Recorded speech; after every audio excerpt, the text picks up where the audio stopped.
शङ्करं शङ्कराचार्यं केशवं बादरायणं सूत्रभाष्यकृतौ वन्दे भगवन्तौ पुनः पुनः ईश्वरो गुरुरात्मेति मूर्तिभेदविभागिने व्योमवद्व्याप्तदेहाय दक्षिणामूर्तये नमः। తర్క సంగ్రహం ఇది న్యాయ గ్రంథం. న్యాయంలో ప్రకరణ గ్రంథం. మన భారతీయ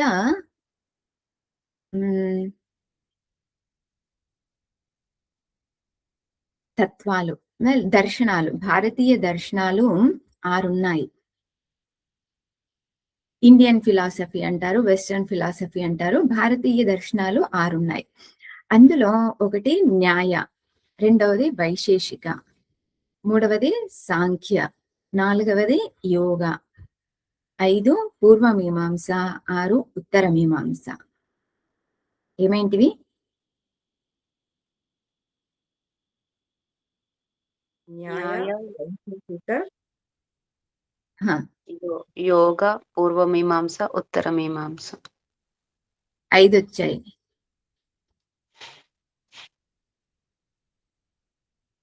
శూన్యవాదం అంటారు. ఇవి వచ్చేసి ఆస్తిక దర్శనాలు. ఆస్తిక దర్శనాలు వేరు, నాస్తిక దర్శనాలు వేరు.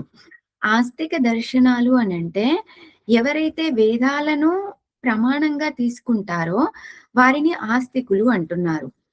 నాస్తికులు అనంటే వేదాలను ప్రమాణంగా తీసుకోనటువంటి వారిని నాస్తికులు అంటున్నారు. ఇక్కడ మనం తెలుసుకుంటున్నది, మనం చర్చిస్తున్నది ఓన్లీ ఆస్తికుల గురించి, నాస్తికుల గురించి కాదు. ఈ న్యాయ వచ్చేసి ఆస్తిక దర్శనాల్లో ఒకటి. మళ్ళీ చెప్తాను చూడండి. ఆస్తిక దర్శనాలు 6 ఉన్నాయి. ఆ 6 న్యాయ, వైశేషిక, సాంఖ్య, యోగ, పూర్వమీమాంస, ఉత్తర మీమాంస. ఏమేంటివి? న్యాయ, వైశేషిక, సాంఖ్య, యోగ, పూర్వమీమాంస, ఉత్తర మీమాంస. ఇవి ఆస్తిక దర్శనాలా, నాస్తిక దర్శనాలా? ఆస్తిక దర్శనాలు. ఆస్తిక దర్శనాలు. ఆస్తిక దర్శనాలు వేదాలను అనుసరిస్తాయా లేదంటే వేదాలను అనుసరించవా? వేదాలను అనుసరిస్తాయి. వేదాలను అనుసరించేది. ఇక్కడ న్యాయ, వైశేషిక రెండింటికి కలిపి ప్రకరణ గ్రంథం తర్క సంగ్రహం. రెండింటికి కలిపి ఏ రకంగా ప్రకరణ గ్రంథము అనంటే, న్యాయంలో ప్రమాణాన్ని ప్రధానంగా తీసుకుంటారు. వైశేషిక మతంలో ఏంటంటే ప్రమేయాన్ని ప్రధానంగా తీసుకుంటారు. ఈ రెండింటిని కలిపి ప్రమాణం ఏంటి? ప్రమాణం దేని ద్వారా మనం తెలుసుకుంటున్నాము అనంటే న్యాయ, ప్రమేయం దేని ద్వారా తెలుసుకుంటున్నాము అనంటే వైశేషిక మతం. రెండు కలిపి, పూర్వం 2 వేరువేరుగా ఉండేవి, బట్ 2 కూడా ఇప్పుడు న్యాయ, వైశేషిక 2 ఆల్మోస్ట్ సేమ్, ఒకే లక్ష్యాన్ని చేరుకుంటాయి. కాబట్టి న్యాయ, వైశేషిక 2 కూడా ఒకటిగానే పరిగణిస్తారు. న్యాయ గ్రంథాన్ని, న్యాయ దర్శనానికి ఆచార్యులు ఎవరు అనంటే గౌతమ ఋషి. వేదాంతకి ఆచార్యులు ఎవరు?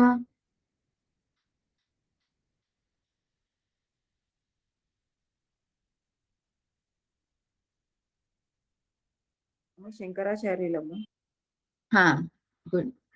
వేదాంత అంటే ఉత్తర మీమాంస. ఉత్తర మీమాంసనే వేదాంతం అని కూడా అంటారు. దానికి ప్రవర్తక ఆచార్యులు భగవాన్ భాష్యకారులు.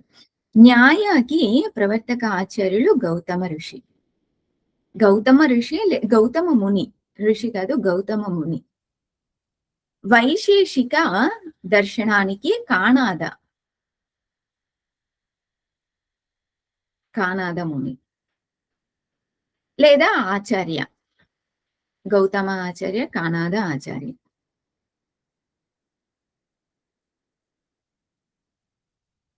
వేదాంతానికి తత్వబోధ, ఆత్మబోధ అనేటువంటివి ప్రకరణ గ్రంథాలు. అలాగే న్యాయ యొక్క ప్రకరణ గ్రంథం ఏంటి అనంటే తర్క సంగ్రహం.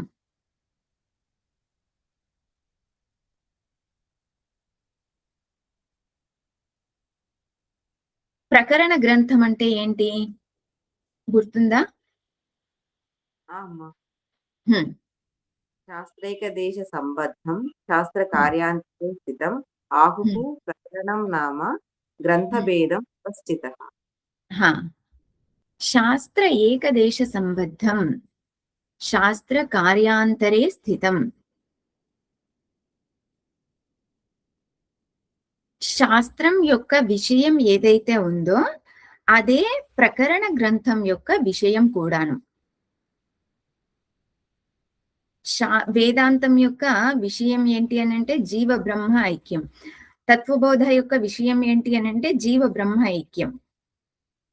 అదేవిధంగా శాస్త్రంలో ఏదైతే తెలియజేస్తూ ఉన్నారో కార్యాంతరే స్థితం అదే విషయాన్ని ఇంకొక విధంగా తెలియజేస్తూ ఉన్నారు ప్రకరణ గ్రంథంలో. ఉదాహరణకి మీరు కేనోపనిషత్ చదివారు, అలాగే దృగ్దృశ్య వివేకం చదివారు. కేనోపనిషత్తులో దృగ్దృశ్య వివేకాన్ని తెలియజేసినారు. ప్రక్రియ ఏంటి అని అంటే దృగ్దృశ్య వివేక. కానీ దృగ్దృశ్య వివేకాలు వివరించిన విధానం అనేది కేనోపనిషత్ విధానం అనేది ఒకే విధంగా ఉందా? లేదు, రెండు వేరు వేరుగా ఉన్నాయి. అలాగా శాస్త్రంలో ఉన్నటువంటి విషయాన్నే ఇంకొక విధంగా వివరించడం జరుగుతుంది ప్రకరణ గ్రంథంలో. శాస్త్రైక దేశ సంబద్ధం శాస్త్ర కార్యాంతరే స్థితం ఆహుః ప్రకరణం నామ గ్రంథభేదం విపశ్చితః. విపశ్చితః జ్ఞానులు ఏమంటూ ఉన్నారు అనంటే దీనినే ప్రకరణ గ్రంథం అని అంటున్నారు.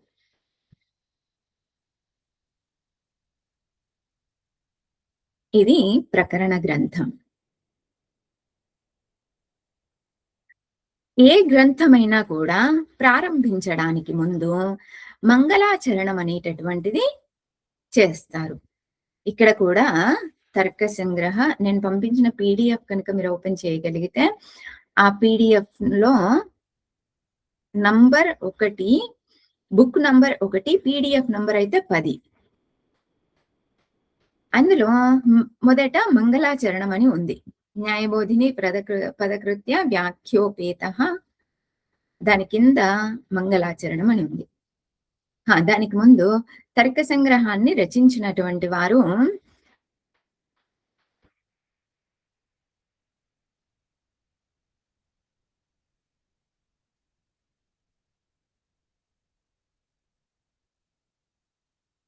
అన్నంభట్ట ఆచార్య.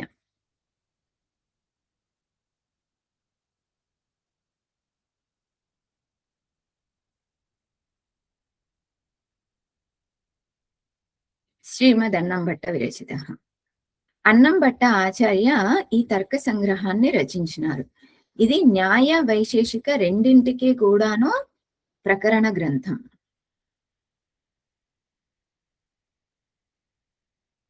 మంగళాచరణం. మంగళాచరణం ఎన్ని రకాలు?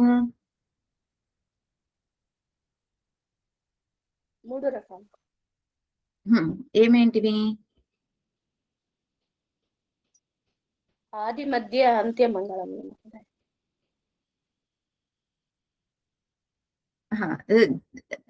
వేదాంతంలో నిర్వచనం ఏంటి? మంగళాచరణం ఎన్ని రకాలు? అది వ్యాకరణంలో చెప్తారు భాష్యకారులు. ఆది మధ్య అంత అనేది.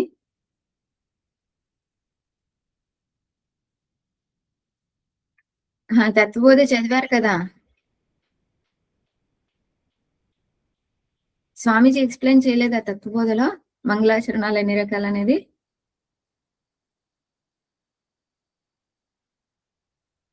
మంగళాచరణాలు 3 రకాలు. 1 వస్తు నిర్దేశాత్మక మంగళాచరణం, 2 నమస్కారాత్మక మంగళాచరణం, 3 ఆశీర్వాదాత్మక మంగళాచరణం. చూడండి, ఏ గ్రంథం స్టార్ట్ చేసినా కూడాను ఈ ప్రశ్నలు వస్తూనే ఉంటాయి. గ్రంథం ఎప్పుడో సంవత్సరం క్రింద మొదలు పెట్టారు. ఇప్పుడు మళ్ళీ సంవత్సరం తర్వాత ఇంకో గ్రంథం మొదలు పెడుతున్నారు. అప్పుడు అడుగుతున్నారు అనంటే, అవును. గ్రంథం ఎప్పుడు మొదలు పెడితే అప్పుడు ప్రారంభానికి సంబంధించిన ప్రశ్నలన్నీ కూడా వస్తాయి. కాబట్టి ఒక చోట నోట్ చేసుకోవాలి. గ్రంథం ప్రారంభించడానికి ముందు వాటన్నింటిని కూడా చూసుకోవాలి. వస్తు నిర్దేశాత్మక మంగళాచరణం. వస్తు నిర్దేశాత్మక మంగళాచరణం అంటే వస్తువుని నిర్దేశిస్తుంది. వస్తువు అనంటే వేదాంత శాస్త్రంలో అయితే బ్రహ్మని లేదా ఆత్మని నిర్దేశించేటటువంటి మంగళాచరణం. మనకి సర్వ వేదాంత సిద్ధాంత సార సంగ్రహంలో ఫస్ట్ మంగళాచరణం ఏంటి?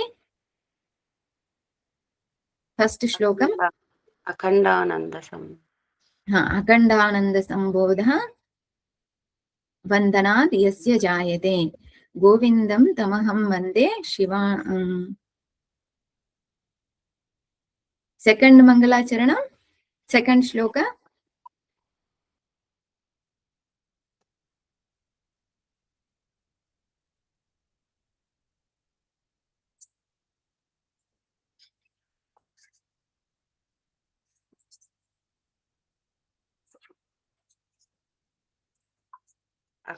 అఖండం సచ్చిదానందం అవాంగ్ మనస గోచరం ఆత్మానం అఖిలాధారం ఆశ్రయే అభీష్ట సిద్ధయే. ఇది ఏంటి అనంటే వస్తు నిర్దేశాత్మక మంగళాచరణం. అక్కడ వస్తువుని తెలియజేస్తూ ఉంది, బ్రహ్మతత్వాన్ని తెలియజేస్తూ ఉంది. తర్వాత నమస్కారాత్మక మంగళాచరణం. నమస్కారాత్మక మంగళాచరణం ఫస్ట్ ఏంటి అనంటే నమస్కారాత్మక మంగళాచరణం అక్కడ ఇచ్చినటువంటిది సర్వ వేదాంత సిద్ధాంత శాస్త్రం. ఆశీర్వాదాత్మక మంగళాచరణం ఇక్కడ కూడా ఇక్కడ ఉన్నటువంటిది ఏంటి అనంటే నమస్కారాత్మక మంగళాచరణం ఈ తర్క సంగ్రహంలో ఉన్నది. మూడవది ఏంటి అనంటే ఆశీర్వాదాత్మక మంగళాచరణం. ఆశీర్వాదం చేస్తూ మంగళాచరణం చేస్తూ ఉన్నారు. సరే, మంగళాచరణం ఎందుకు చేస్తారు?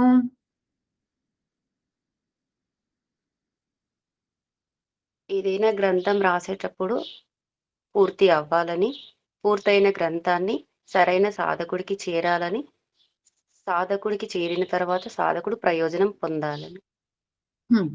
నిర్విఘ్నంగా గ్రంథ పరిసమాప్త్యర్థం, నిర్విఘ్నేన గ్రంథ పరిసమాప్త్యర్థం మంగళం కరోతి. నిర్విఘ్నంగా గ్రంథం పూర్తి కావడం కోసం గ్రంథ మంగళాచరణం అనేటటువంటిది చేస్తూ ఉన్నారు.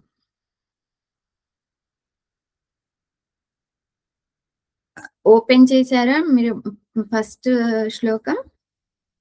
ఓపెన్ చేశామమ్మా.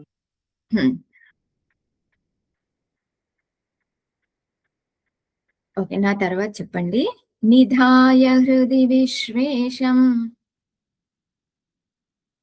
నిధాయ హృది విశ్వేశం విధాయ గురువందనం, విధాయ గురువందనం బాలానాం సుఖబోధాయ, బాలానాం సుఖబోధాయ క్రియతే తర్క సంగ్రహః. క్రియతే తర్క సంగ్రహః. కలిసి నిధాయ హృది విశ్వేశం, విధాయ గురువందనం, బాలానాం సుఖబోధాయ క్రియతే తర్క సంగ్రహః. ఇందులో క్రియాపదం ఏంటి? వందనం, గురువందనం. వందనం క్రియాపదం ఎలా అవుతుంది? నమస్కరిస్తున్నాను అనే గురువందనం.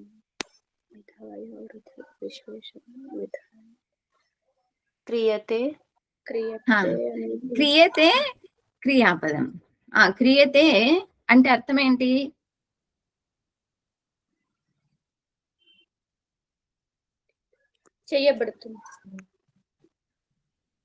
చేయబడుతుంది అని.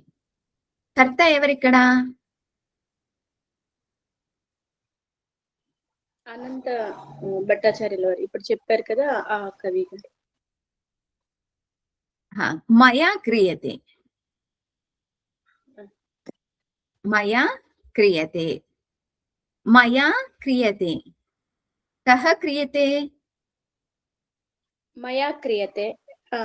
కః కః ఇత్యుక్తే అనంత భట్టాచార్యः అన్నం భట్టాచార్య. భట్టాచార్యः క్రియతే. అను. అన్నం మయా అంటేనే అన్నం చూడండి. భట్టాచార్యేణ క్రియతే.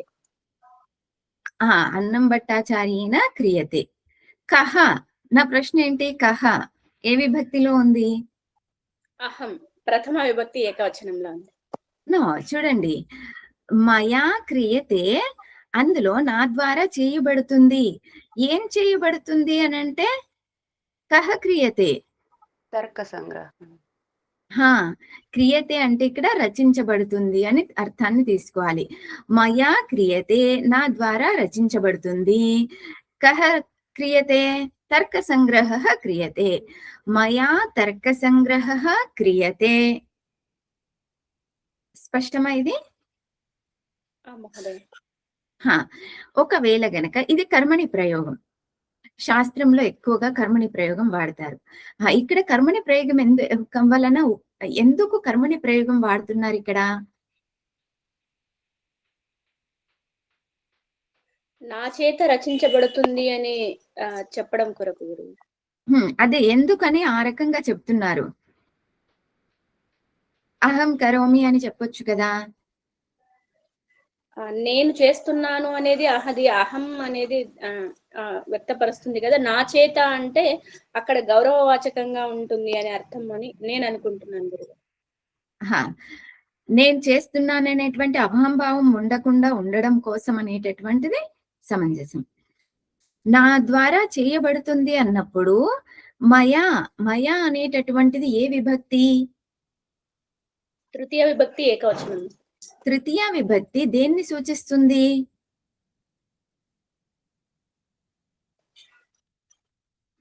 నా చేత, నా ద్వారా అనేటువంటి కరణాన్ని సూచిస్తుంది.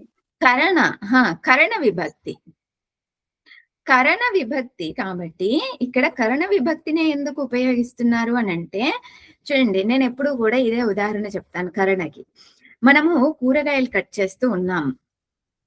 చాక్ ఏంటి? కరణ.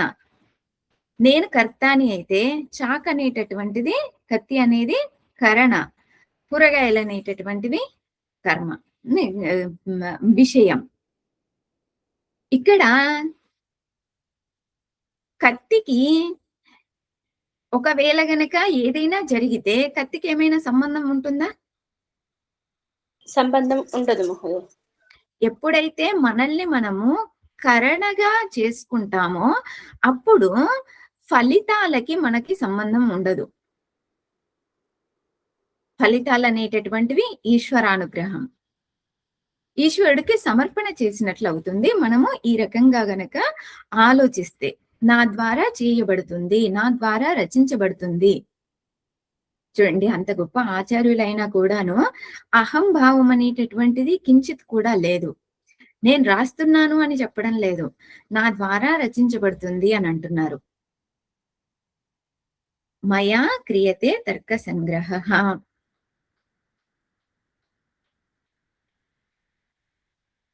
ఓకే, ఈ మంగళాచరణం కంప్లీట్ చేసుకుందాం. ఎవరి కోసం రచిస్తున్నారు? బాలానాం.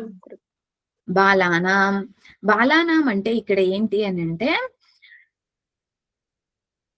న్యాయ శాస్త్రం అధ్యయనం చేయనటువంటి వారు. వ్యాకరణం తెలుసు, వేదాంతం తెలుసు, మీమాంస తెలుసు, సాంఖ్య, యోగ ఇవన్నీ తెలుసు, కానీ న్యాయశాస్త్రం తెలియదు. అటువంటి వారిని ఇక్కడ బాలానాం అంటున్నారు. బాలానాం అంటే ఏదో చిన్నపిల్లలు వాళ్ళ కోసం అని కాదు. ఇక్కడ బాలానాం అంటే పదకృత్యాలు చూస్తాం ఆ నిర్వచనాన్ని. బాలానాం ఎందుకోసం?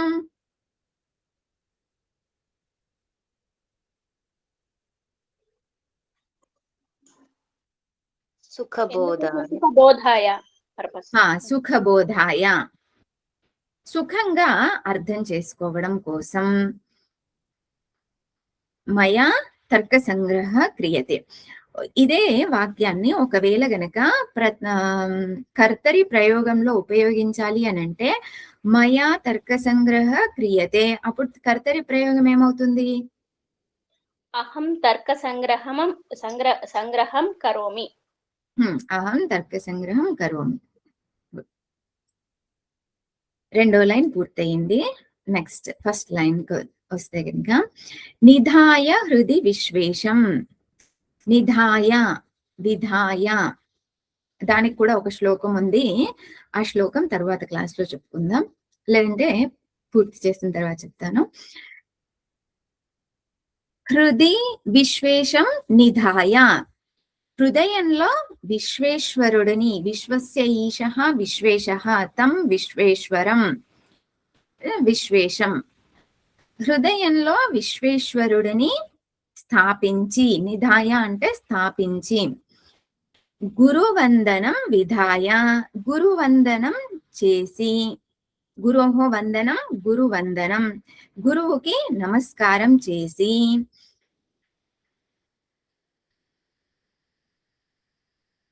బాలానాం సుఖబోధాయ మయా తర్క సంగ్రహ క్రియతే, చేసి నా ద్వారా ఈ తర్క సంగ్రహం రచించబడుతుంది అని. ఓకే, ధా, నిధాయ, విధాయ, ఈ రెండు పదాల్లో ధా అంటే ఏంటంటే ధారణ పోషణ యోహో, డుధాయ్ ధారణ పోషణ యోహో, డుధాయ్ అనేటటువంటిది ధాతువు, దాని మీనింగ్ సంస్కృతంలో ధారణ పోషణ యోహో. ఇది అయితే ఈ ధా ధాతువుకి నీ ఉపసర్గం జోడిస్తే ఒక అర్థం వస్తుంది, వి ఉపసర్గాన్ని జోడిస్తే ఇంకొక అర్థం వస్తుంది, సం ఉపసర్గాన్ని జోడిస్తే ఇంకొక అర్థం వస్తుంది, అభి ఉపసర్గాన్ని జోడిస్తే ఇంకొక అర్థం వస్తుంది. అది ఏంటి అనేటువంటిది చూద్దాం. నేను శ్లోకం చెప్తాను. విధాయ హృది విపూర్వోధా కరోత్యర్థే అభిపూర్వస్తు భాషణే మేళనే చాపి సంపూర్వో నిపూర్వస్థాపనే మతః. విపూర్వో మీకు చూడడానికి అనుకూలంగా ఉండాలంటే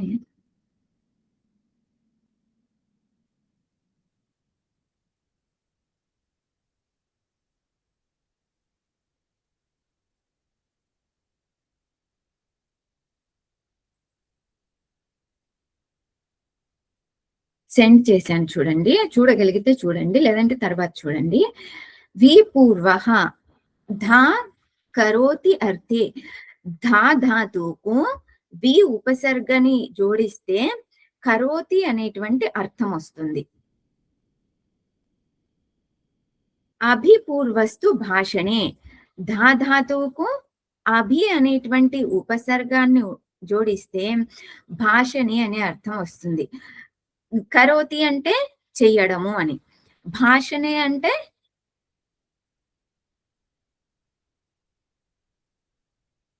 మాట్లాడడం అని అర్థం.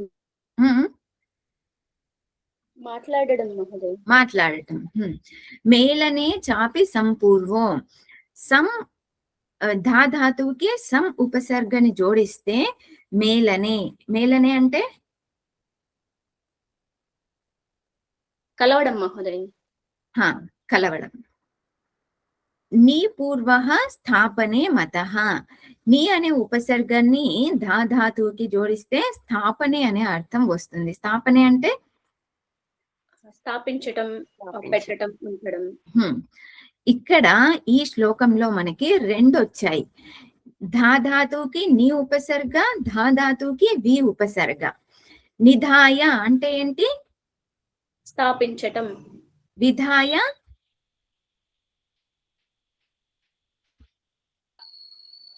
అది అర్థం లేదు. విపూర్వో ధా కరోత్యర్థే, చెయ్యడం అనే అర్థం. నమస్కరించి అని. ఇక్కడ నిధాయ అనేటటువంటిది స్థాపించి. ఈ రెండు కూడాను ల్య ప్రత్యయాలు. అది ల్య ప్రత్యయ ఏ రకంగా వస్తుంది, దాని అర్థం ఏంటనేటువంటిది తర్వాత క్లాస్ లో చూద్దాం. హృది విశ్వేశం నిధాయ, హృదయంలో విశ్వేశ్వరుడిని స్థాపించి, గురు వందనం విధాయ, గురువుకి వందనం చేసి, బాలానాం సుఖబోధాయ, బాలురకి లేదా సాధకులకి సుఖంగా అర్థం కావడం కోసం మయా తర్క సంగ్రహ క్రియతే, నా ద్వారా తర్క సంగ్రహం రచించబడుతుంది. ఇది అర్థం.